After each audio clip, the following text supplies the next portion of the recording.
कि मुझ पर होने वाले बेइंतहा जुल्म की आला अदालती तहकीक की जाए।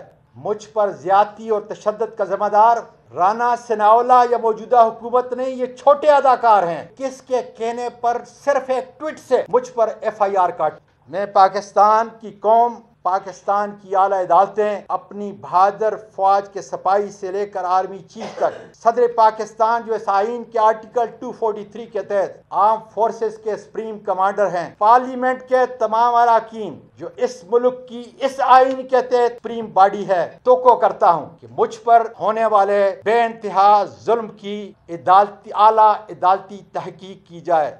मुझ पर ज्यादती और तशद्दुद का जिम्मेदार राना सनाउल्लाह या मौजूदा हुकूमत नहीं, ये छोटे अदाकार हैं। अलबत्ता FIA का सबसे बड़ा कसूर ये है, वो आने वाले अदालती उज़्मा और दीगर आला पार्लिमानी और बैकवानी फोरम पर बताएंगे कि उन्होंने किसके कहने पर सिर्फ एक ट्वीट से मुझ पर FIR काटी।